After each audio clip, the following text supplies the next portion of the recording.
అందరికీ నమస్కారం.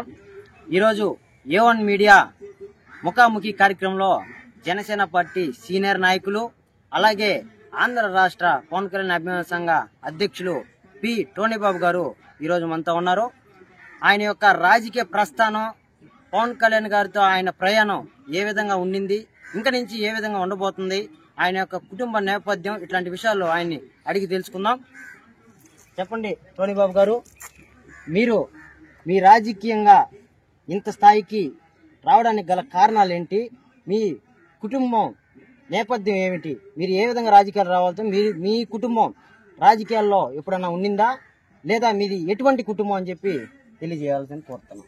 ముందుగా A1 మీడియా ప్రేక్షకులకి మరియు ఆ యాజమాన్యానికి ప్రత్యేకంగా నేను కృతజ్ఞత తెలియజేస్తున్నాను.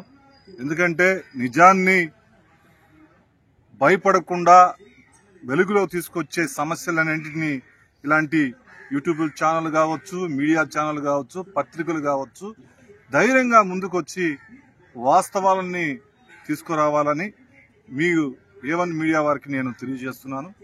ముఖ్యంగా ఈరోజు నా గురించి, నా కుటుంబ నేపథ్యం గురించి మీరు అడిగారు. ఖచ్చితంగా నేను వాటి గురించి మీకు క్లుప్తంగా తెలియజేస్తాను. నా పేరు పోతురాజు టోనీబాబు. నేను ఒక మధ్యతరగతి కుటుంబంలో పుట్టిన వ్యక్తిని. మా తండ్రి పేరు పోతురాజు విజయ్ కుమార్ గారు. ఆయన కూడా ఒక రైస్ మిల్లు రైస్ను సప్లై చేసే ఒక వ్యక్తిగా ఆయన జీవనం సాగిస్తున్నాడు. నాకు 3 అక్క చెల్లెళ్ళు, ఒక తమ్ముడిని నేను. నా తల్లి హౌస్ వైఫ్. ఆమె గత 15 సంవత్సరాల క్రితం చనిపోయారు. నా తండ్రి, నా అక్క చెల్లెళ్ళు, మా బావగారు ఒక పాస్టర్ గారు. ఆయన గుంటూరులో ఉంటారు. ప్రొఫెసర్గా ఆయన బైబిల్ థియాలజీ చేస్తూ ముందుకు పోతున్నారు. అదేవిధంగా నేను ఈరోజు ఒక సాధారణ వ్యక్తిగా ఉన్నాను. నా కుటుంబంలో ఎవరు రాజకీయ నాయకులు లేరు. నా తాతగారు పోతురాజు జార్జ్ బెంజమిన్ ఒక మిలిటరీ ఆఫీసర్. ఆయన అక్కడ మిలిటరీలో ఉండి కొన్ని సంవత్సరాల తర్వాత అక్కడి నుంచి బయటకు వచ్చి ఇక్కడ తహసీల్దార్గా పనిచేశారు. ఆ తర్వాత మా అత్తగారు టీడీపీలో కౌన్సిలర్గా ఆమె పోటీ చేయడం జరిగింది 24వ డివిజన్లో. ఆ విధంగా నేను మా మామగారిని చూసి, మా అత్తగారిని చూసి, నా కుటుంబంలో ఎవరొకరు ప్రజలు సేవ చేయాలి అని చెప్పి నేను కూడా చేయాలనే ఒక చిన్న ఆలోచనతో ఆ రోజుల్లో నేను నా 14 ఏట పవన్ కళ్యాణ్ గారిని నేను చెన్నైలో కలవడం జరిగింది. కళ్యాణ్ గారు మీకు ఎలాగ పరిచయం అయ్యారు? ఆయన ఇప్పుడు ఒక ఉన్నతమైన స్థాయిలో ఉన్నారు. అట్లాంటి వ్యక్తి మీకు 14వ సంవత్సరంలోనే పరిచయం అయ్యారంటున్నారు. అప్పటి నుంచి ఇప్పుడు దాకా ఆయన మధ్య మీకున్న బాండింగ్ మీడియాకు తెలియజేయాలి. నేను నెల్లూరులో నా 14 ఏట, అంటే నేను 9వ క్లాస్లో ఉన్నాను. తర్వాత 10వ క్లాస్కి వచ్చినప్పుడు నాకు నెల్లూరు జిల్లాలో చిరంజీవి అభిమాన సంఘ అధ్యక్షుడు శివకుమార్ గారితో పరిచయం. ఆ రోజు నేను ఆయనతో వెళ్లి ప్రతి సినిమాకి, చిరంజీవి గారి సినిమాకి ఒక టికెట్, 4 టికెట్లు తీసుకునేవాడిని. ఆ రోజు నుంచి వారి మధ్యలో చురుగ్గా పనిచేస్తున్నవాడిని. అప్పుడు శివకుమార్ గారు నన్ను తీసుకువెళ్లి పవన్ కళ్యాణ్ గారి మామగారైన పూర్ణచంద్రరావుని కల్పించడం జరిగింది. టోనీ చురుగ్గా పనిచేస్తున్నాడు, రాబోయే రోజుల్లో మనము టోనీని బాగా ముందుకు తీసుకువెళ్లాలని చెప్పడం జరిగింది. అప్పుడు మన పవన్ కళ్యాణ్ గారు ఇంకా తిని ప్రస్థానం ఇంకా అడుగు పెట్టలేదు. ఆ రోజు నన్ను పూర్ణచంద్రరావు పిలిచి చెన్నైకి తీసుకెళ్లి పవన్ కళ్యాణ్ గారికి పరిచయం చేయడం జరిగింది. ఆ రోజు నుంచి ఈ రోజు వరకు పవన్ కళ్యాణ్ గారు వెంటే ఉంటూ ముందుకు సాగుతా ఉన్నాను. మీరు రాష్ట్ర పవన్ కళ్యాణ్ అభిమాన సంఘ అధ్యక్షులు అవడానికి గల కారణం ఏంటి? ఆ విధంగా మీరు ఎదగడానికి మిమ్మల్ని ఏ విధంగా ఎవరు ప్రోత్సహించారు తెలియజేయాలి. ఇది మంచి క్వశ్చన్ అండి. ఇది ఏంటంటే, ఆంధ్ర రాష్ట్ర పవన్ కళ్యాణ్ అభిమాన సంఘ అధ్యక్షుడిగా నన్ను ఎన్నుకుంది నెల్లూరు జిల్లాలో 2010లో రాష్ట్రంలో అందరు కలిసి, 2 తెలుగు రాష్ట్రాల్లో కలిసి అందరూ టోనీ ఉంటే బాగుంటుంది, టోనీ ఒక సీనియర్ నాయకుడు అని చెప్పి నన్ను ఆ రోజు నియమించడం జరిగింది. నన్ను 2000 సంవత్సరం నుంచి బడే రవి గారు ఈ రోజు మంచి చేసిన వ్యక్తిని, వెనుదట్టి నడిపించిన వ్యక్తిని మనం మర్చిపోకూడదు. బడే రవి గారు నా సోదరులు, నాకు అన్నతో సమానులు. ఆయన నన్ను దగ్గర తీసుకొని రాష్ట్రంలో అన్ని జిల్లాల్లో వ్యక్తులను, జిల్లా అధ్యక్షులను, పవన్ కళ్యాణ్ గారి అభిమాన సంఘ అధ్యక్షులను నాకు పరిచయం చేయడం జరిగింది. ఆ రోజు నుంచి బడే రవి గారు ఏమి చెప్తే అది నెల్లూరు జిల్లాలో రాష్ట్రం అంతటా కార్యక్రమాలు చేస్తూ ముందుకు పోతున్నామని. బడే రవి గారి మాట ఒక్క భారతదేశమే కాదు, తెలుగు ప్రజలు, పవన్ కళ్యాణ్ గారి అభిమానులు, దేశం పక్క దేశాల్లో ఎవరెవరు ఉన్నారో అందరికీ ఆయనకి పరిచయస్తులు. ఆ రోజు నుంచి బడే రవి గారి సారథ్యంలో నేను వర్క్ చేస్తా ఉన్నాను. అయితే పవన్ కళ్యాణ్ గారు పదే పదే అభిమానులు తరలి వస్తా ఉన్నారు కానీ ఓటు రూపంలో మలుచుకోలేకపోతున్నారు అని చెప్పి ఆయన పదే పదే ప్రతి సభలో ఆయన అంటా ఉన్నారు. దానికి ఈ 2024 ఎలక్షన్ లో మీరు చేసిన కృషి, అభిమానుల్ని ఓట్లుగా మలిచే విధానంలో మీ కృషి ఎంతైనా ఉందని చెప్పి మీరు భావిస్తున్నారా? ఖచ్చితంగా అండి. దీనికి నాంది పలికింది కూడా బడే రవి గారే. దీనికి గత సంవత్సరం మేము జనవరిలో బడే రవి గారిని కలవడం జరిగింది. ఆ రోజు బడే రవి గారు నాతో చెప్పింది ఒకటే మాట, పవన్ కళ్యాణ్ గారు ఏ మీటింగ్ వెళ్ళినా ఒకటే మాట్లాడుతున్నాడు, అభిమానులు ఓటర్లుగా మారటం లేదు, అభిమానులు జన సైనికులుగా మారండి అని చెప్పి. ఈ రోజు చెప్తున్నానండి, అభిమానులు ఎప్పుడో జన సైనికులు అయ్యారు, కానీ అభిమానులకి సరైన స్థానము నాయకులు కల్పించట్లేదు, సరైన స్థాయి నాయకులు ఇవ్వటం లేదు. ఆ మాట స్వయంగా నేను అన్నయ్యకి చెప్పాను, బడే రవి గారు కూడా చెప్పాను. కానీ ఆ బడే రవి గారు ఒకటే మాట చెప్పారు, స్థాయి నాయకత్వం గురించి మీరన్నీ ఇప్పుడు చెప్పొద్దు, మనకు కావాల్సింది మన అన్నయ్యని ఒక ఉన్నతమైన స్థాయిలో పెట్టాలి అని చెప్పి బడే రవి గారు చెప్పినప్పుడు ఆయన మాటను తీసుకుని నేను గత సంవత్సరం నుంచి, అంటే పోయిన సంవత్సరం జనవరి నుంచి రాత్రి పగులు తేడా లేకుండా బడే రవి గారు, నేను, బండ్రెడ్డి చందు గారు, అట్లా రాష్ట్రంలో ఉన్న వాళ్ళంతా అభిమానులంతా కలుసుకొని నాయకత్వంలో మేమే తీసుకొని ఇట్లా చెన్నై, అట్లా మైసూరు, బెంగళూరు, ఢిల్లీ, అట్లా హైదరాబాదు, ఎక్కడెక్కడ తెలుగు వాళ్ళు ఉన్నారో, మన అభిమానులు కార్యకర్తలు ఉన్నారో వాళ్ళందరినీ గుర్తించి వారు ఒక డేటా తీసుకొని ఆ ప్రాంతం నుంచి మేము ఈ 13 జిల్లాల్లో 26 జిల్లాల్లో ఉన్న అనేక మంది పోటీ చేస్తున్న వారి కోసం మేము ఒక ప్లాన్ రూపొందించుకొని అక్కడికి నిజమైన ఓటర్లు వెళ్లి ఓటు వేసే విధంగా మేము ఒక ప్లాన్ చేశాము. అది బడే రవి గారు ఆధ్వర్యంలో ఆ కార్యక్రమం జరిగింది. ప్రతి ఒక్కరికి ఫోన్ టచ్ లో ఉన్నాము, ప్రతి ఒక్కరికి మెసేజ్లు పెట్టాము. బడే రవి గారే దగ్గరుండి అక్కడ ఉన్న వాళ్ళకి బస్సులు ఏర్పాటు గాని, అక్కడ ఉన్న వాళ్ళకి ట్రైన్లు ఏర్పాటు గాని అవన్నీ ఏర్పాటు చేశారు. ఇదన్నీ వాస్తవాలు నేను చెప్తున్నాను. ఆ రోజు పడ్డ కష్టం, నాతో పడ్డవారు గురించి నేను చెప్పాలి. ఇట్లా చెన్నైలో జయరామ్ అనే వ్యక్తి, అదే విధంగా కరణ్ అనే వ్యక్తి, అదే విధంగా స్టూడెంట్స్ కావచ్చు, బెంగళూరులో యశ్వంత్ గారు, అదే విధంగా నాని, అదే విధంగా శ్రీకాంత్, అదే విధంగా ఆడ జయరామ్, ఇట్లా చాలా మంది వర్క్ చేశారు. మైసూర్లో వచ్చి పృథ్వీ, రవి, హైదరాబాద్ లో ఒక టీం, ఆలీ ఒక టీం రెడీ చేసుకొని, ఒక గ్రూపులు రెడీ చేసుకొని అక్కడి నుంచి ఎవరెవరు వస్తున్నారు, ఏ నియోజకవర్గం పోతున్నారు, ఎన్ని ఓట్లు వేస్తున్నారు, ఆ కుటుంబంతో ఎన్ని ఓట్లు వేపిస్తున్నారు అని చెప్పి ఒక ప్రణాళిక సిద్ధపడించుకొని ఆ విధంగా ముందుకు సాగాం. సంతోషం అండి. అదే విధంగా అభిమానులు ఈ విధంగా ఓట్లు వేసిన సందర్భంలో పవన్ కళ్యాణ్ గారు ఢిల్లీ రాజకీయాలనే శాసించే స్థాయికి ఆయన ఎదగగలిగారు. ఇప్పుడు ప్రభుత్వం వచ్చిన తర్వాత అటువంటి అభిమానులకు కానీ, జనసేన నాయకులకు కానీ, కార్యకర్తలకు కానీ సరైన గుర్తింపు వస్తుందని మీరు ఏమైనా ఆశిస్తున్నారా? ఖచ్చితంగా అండి. కష్టపడేవాడికి తెలుస్తుంది ఆ బాధ. ఈరోజు జెండా మోసిన ప్రతి కార్యకర్త, ప్రతి అభిమానికి ఒక మంచి స్థాయిని శ్రీ పవన్ కళ్యాణ్ గారు ఇస్తారని ఆ భరోసా నాకుంది.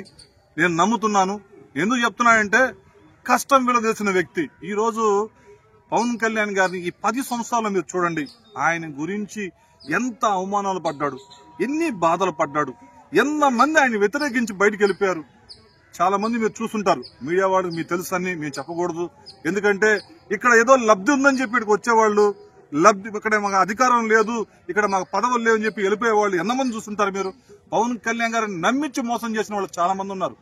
అటువంటి వారే ఈరోజు బయటకు వెళ్ళిపోయి వేరే పార్టీకి వెళ్ళిపోయి, ఆ పార్టీలో స్థానం లేకపోతే ఇక్కడి నుంచి వెళ్ళిపోయి వేరే దేశాలకు కూడా వెళ్ళిపోయిన వాళ్ళు ఉన్నారు.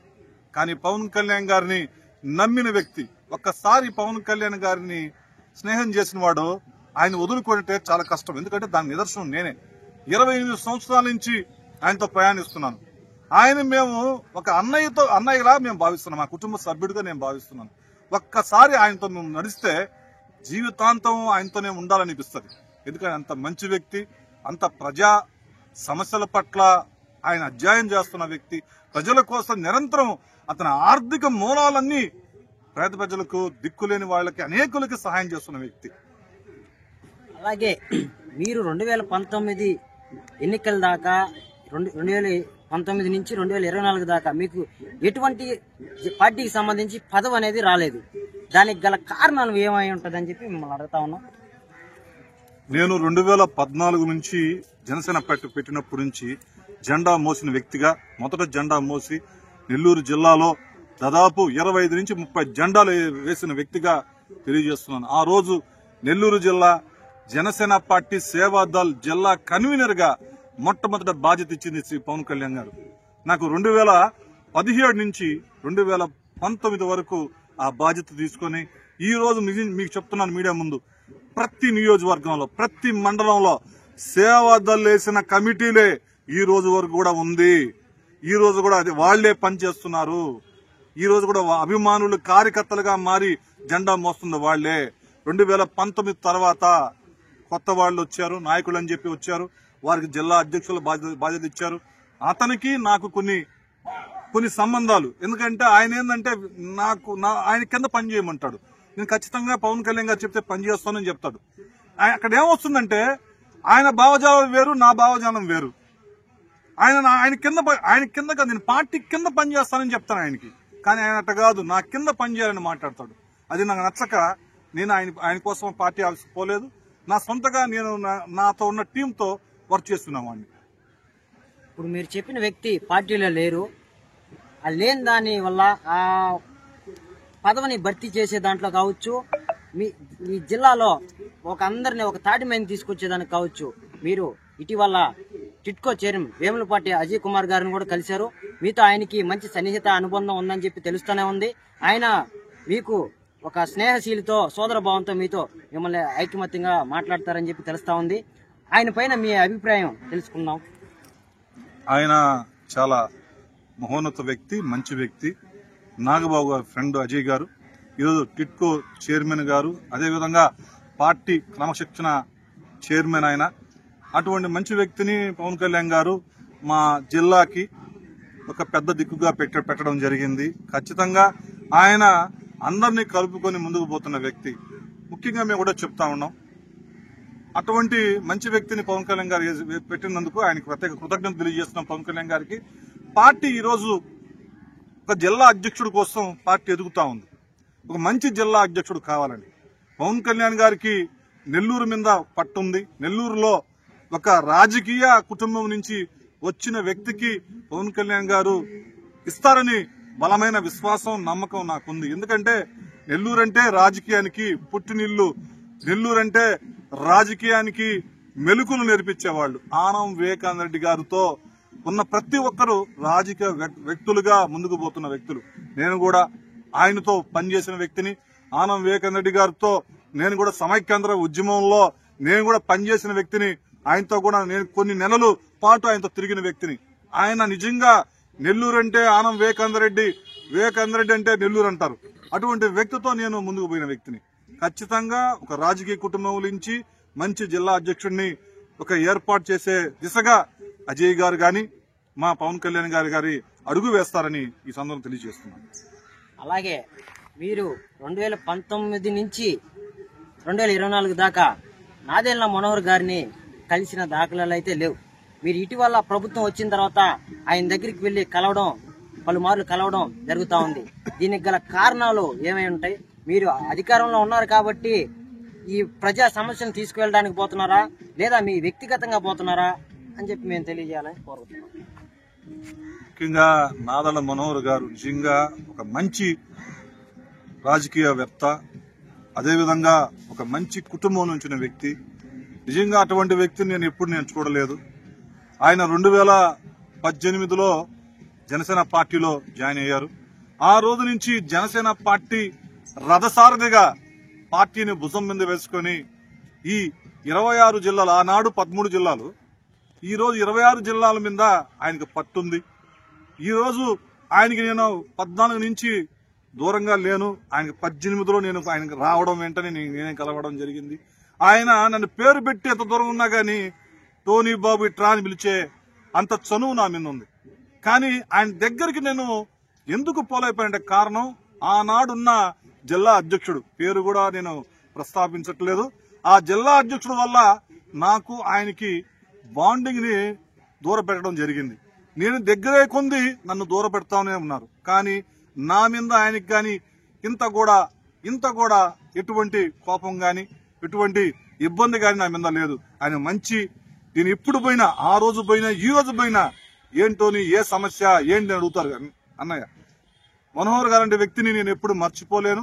ఆ రోజు ఆయన మొన్న ఎలక్షన్ టైంలో కూడా ఎక్కడున్న నా టీం జన సైనికులు, పవన్ కళ్యాణ్ గారి అభిమానులు రోడ్ల మీదకి వచ్చి ప్రతి ఇంటికి పోయి ఆయన విజయాని కోసం నా టీం అంతా వర్క్ చేసింది. అటువంటి మంచి వ్యక్తికి నేను ఈరోజు పోతున్నానంటే నేను ఆయనతో నేను కలవట్లేదని కాదు, నన్ను కలపలేకపోతున్నారు అక్కడికి.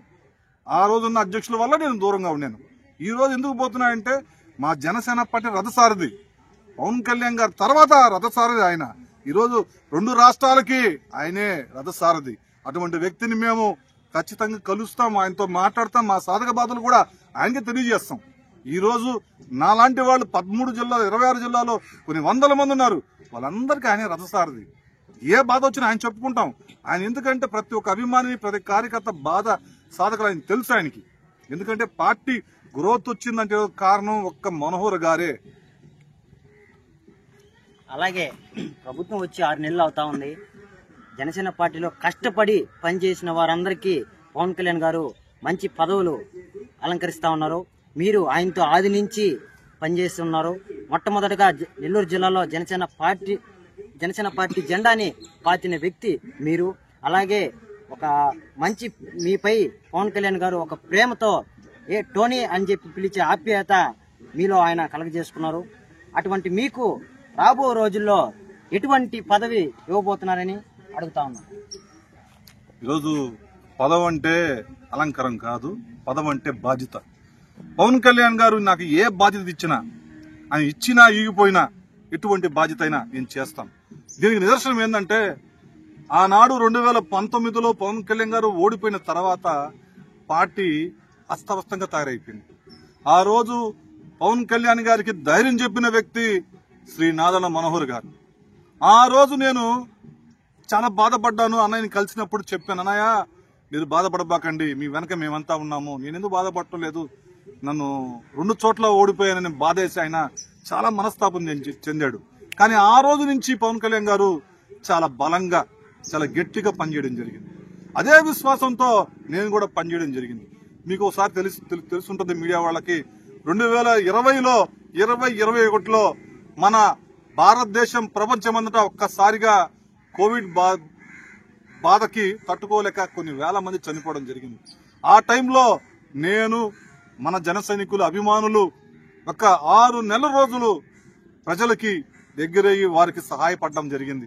ఎవరు ఇళ్ల నుంచి బయటకు రాలేదు. ఆ టైంలో మేము వచ్చి బయటకు వచ్చి పనిచేయడం జరిగింది. 21లో కూడా నేను పనిచేసేటప్పుడు నాకు కూడా 2 సార్లు కోవిడ్ వచ్చి నేను 8-9 నెలలు ఇంట్లోనే ఉండడం జరిగింది. ఎందుకు చెప్తున్నానంటే ఎన్ని జరిగిన సంఘటనల గురించి ఈరోజు మీకు పూర్తిగా చెప్తా ఉన్నాను. ఆ తర్వాత పవన్ కళ్యాణ్ గారి దృష్టికి నేను వెళ్ళడం జరిగింది. ఆ రోజు మనోహర్ గారికి కూడా చెప్పడం జరిగింది, సార్ ఈ విధంగా కష్టపడుతా ఉన్నాం, ఈ రోజు రోడ్ల మీద కూడా వచ్చే స్థితిలో లేరు ఎవరు, కానీ మనం కష్టపడుతున్నామండి. 22లో పవన్ కళ్యాణ్ గారు డైరెక్ట్ గా వీడియో కాల్స్ లో మాట్లాడడం జరిగింది. అదే విధంగా కాన్ఫరెన్స్ లో కూడా మాట్లాడింది, నేను కూడా మాట్లాడాను. ఎందుకు చెప్తున్నా అంటే కష్టపడ తెలుస్తుంది బాధ. పవన్ కళ్యాణ్ గారు నాకు ఏ బాధ్యత ఇచ్చినా ఈగపోయినా పార్టీ కోసం, పార్టీ పునాదుల నుంచి పనిచేసిన వ్యక్తిగా చెప్తున్నాను. ఈ 26 జిల్లాల్లో ఉన్న అభిమానులు, కార్యకర్తలంతా భవిష్యత్తులో పార్టీని ఇంకా బలంగా తీసుకుపోయేదానికి ప్రతి ఒక్కరు పనిచేస్తారని సందర్భంగా తెలియజేస్తున్నాను. అలాగే అప్పుడున్న వైసీపీ గవర్నమెంట్ ఈ నెల్లూరు జిల్లాలో 10 స్థానాలకు గాను 10 స్థానాలు కైవసం చేసుకుంది. ఈ 5 సంవత్సరాల్లో వాళ్ళు చేయలేని అభివృద్ధి ఏంటి? మీరు ఈ 6 నెలల్లో మీ కూటమి అభ్యర్థులైన ఎమ్మెల్యేలందరూ ఏ విధంగా పనిచేస్తున్నారు? ప్రజలకి ఏ విధంగా భరోసా ఇవ్వాలని అనుకుంటున్నారు అని చెప్పి టోనీ గారిని అడిగి తెలుసుకున్నాం. ఆనాడున్న వైసీపీ ప్రభుత్వం 151 స్థానాలు ఆ రోజు ఆంధ్ర రాష్ట్ర ప్రజలు వేయడం జరిగింది. ఆ రోజు జగన్మోహన్ రెడ్డి గారు అనేక పథకాలు పెట్టి ఆ పథకాలను ప్రజల మీదకి తీసుకువెళ్ళడం జరిగింది. కానీ మీరు ఒకటి ఆలోచించాలా, పథకాలు వచ్చాయని చెప్పి ప్రజల్ని మందకస్తులుగా చేయడం జరిగింది. ఎందుకంటే అమ్మ ఒడి అని చెప్పి ఒకటి పెట్టడం జరిగింది. అదేవిధంగా ఆటో కార్మికులకి డబ్బులు అని చెప్పాడు. అదేవిధంగా కొన్ని పథకాలు పెట్టడం జరిగింది. ఇక్కడ ఎక్కడి నుంచి వస్తున్నాయి ఈ వనరులన్నీ? అప్పులు పెరిగిపోవడం జరిగినాయి. కేంద్రం నుంచి అప్పులు తెచ్చడం జరిగింది. అదేవిధంగా ఎస్సీ ఎస్టీ బీసీ మైనార్టీలకి కేంద్రం నుంచి వచ్చే నిధులను కూడా జగన్మోహన్ రెడ్డి గారు ఈ పథకాలకు మళ్లించడం జరిగింది. ఈరోజు మీరు ప్రతి ఒక్కరు చూస్తా ఉన్నారు. ప్రభుత్వం వచ్చి 6 నెలలు అవుతుంది. ఎన్డీఏ కూటమి 6 నెలల నుంచి ప్రభుత్వం ఏ విధంగా పనిచేస్తుంది? ఈ రోజు ఆంధ్ర రాష్ట్ర ప్రభుత్వం అప్పుల్లో ఉంది. ఈరోజు కొన్ని నెలల నుంచి మీరు చూస్తా ఉన్నారు. ప్రజలు చెప్తా ఉన్నారు. ప్రజలకు ఎందుకంటే ఒక మంచి వార్తలు కూడా చెప్తా ఉన్నారు. ఆంధ్ర రాష్ట్ర ప్రభుత్వం అప్పుల్లో ఉన్నారు. ఈ రోజు ఈ వృద్ధాప్య పెన్షన్లు ఏ విధంగా ఇవ్వగలుగుతున్నారు? ఈ రోజు కరెక్ట్ గా 31 తేదీ అయిపోగానే 1వ తేదీ ప్రభుత్వ ఉద్యోగులకు డబ్బులు పడిపోతున్నాయి. ఆనాడు ప్రభుత్వంలో వాళ్ళకి 2 నెలలు 3 నెలలు కూడా జీతాలు పచ్చాలి యువలకు ఉంది ఆ రోజు. ఈ రోజు వారికి ఖచ్చితంగా మాట ఇచ్చాడు కాబట్టి చంద్రబాబు నాయుడు గారు, పవన్ కళ్యాణ్ గారు వారికి 31వ తేదీ ఉదయాన్నే వారి జీతాలు పడిపోతా ఉన్నాయి. ఈ రోజు ఒకటే మేము అడుగుతా ఉన్నాం, ఆనాడు మీరు గెలిచినప్పుడు ఒక ఎన్డీఏ కూటమి కాకుండా ఆ రోజు జనసేన, టీడీపీ, బీజేపీ ఏ రోజు సంవత్సరం దాకా మిమ్మల్ని అడగలేదే? ఏ విషయాల్లో మీరు ఏం చేయట్లేదని అడగలేదే?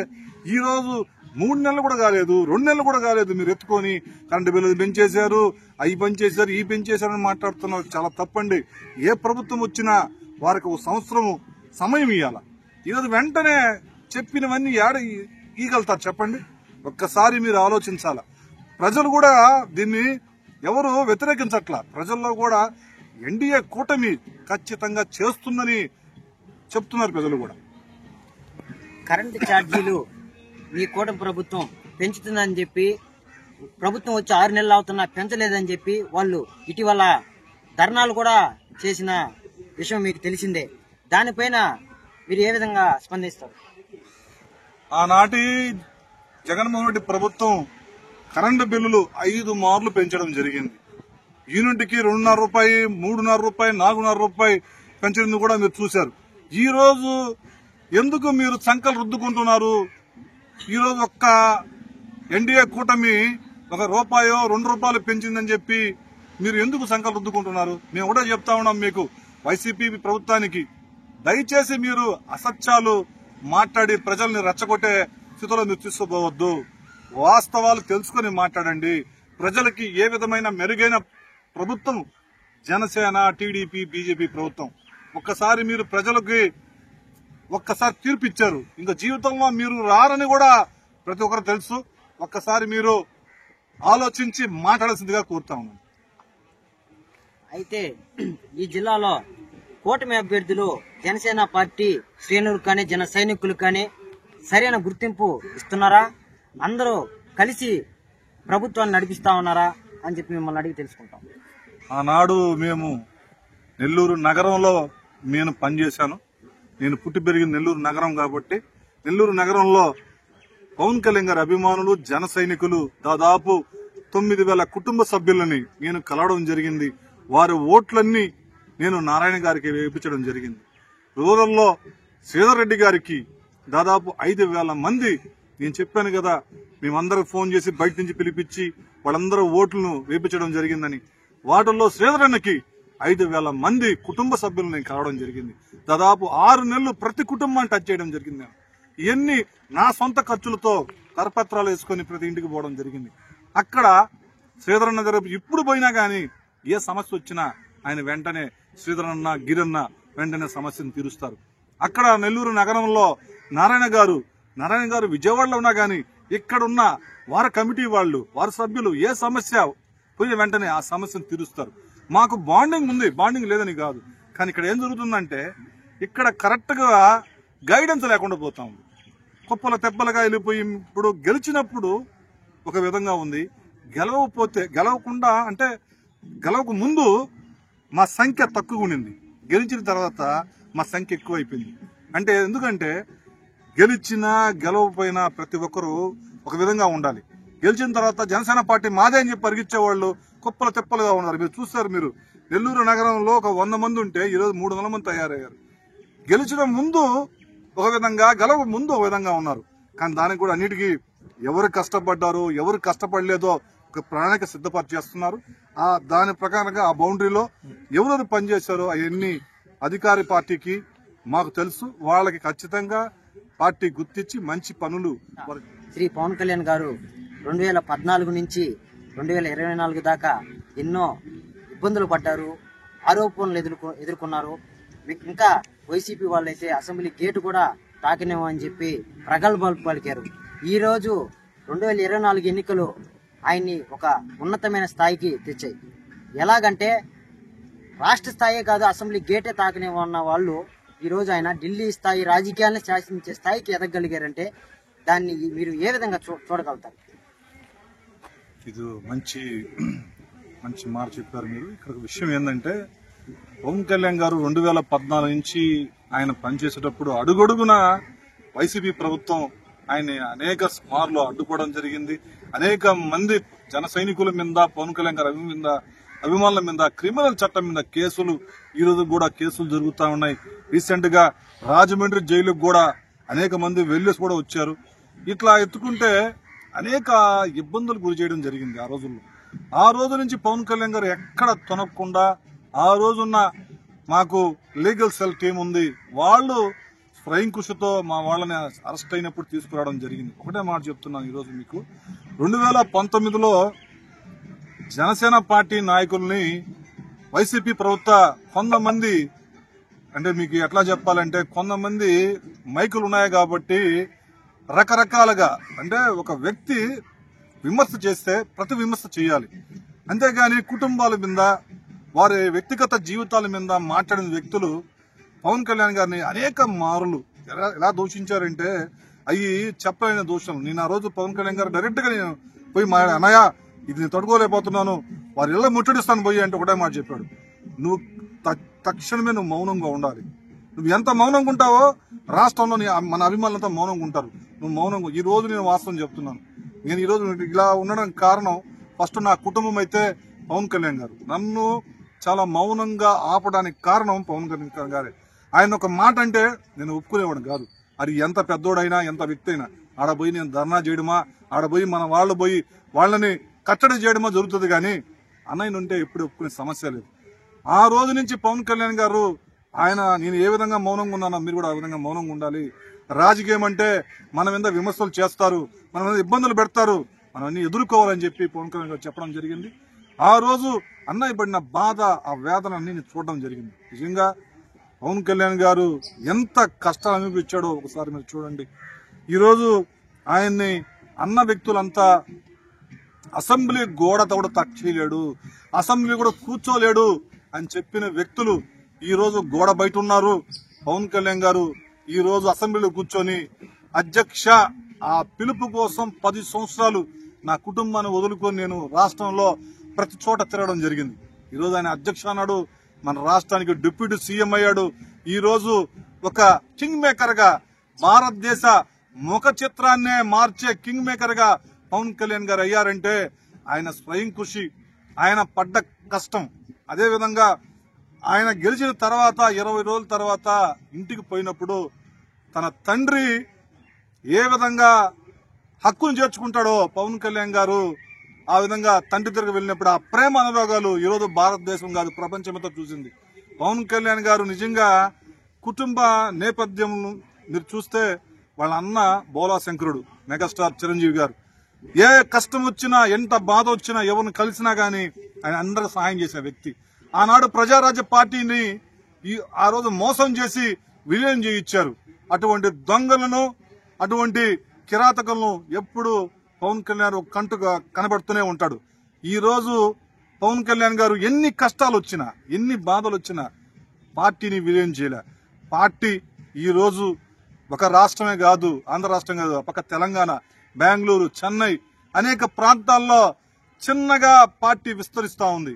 భవిష్యత్తులో రాబోయే రోజుల్లో 10 ఏళ్లలో చూడండి, భారతదేశం అంతటా జనసేన జెండాలు రెపరెపలాడతాయని ఈ సందర్భం తెలియజేస్తున్నాను. శివ, A1 మీడియా, కెమెరామెన్ కర్ణ.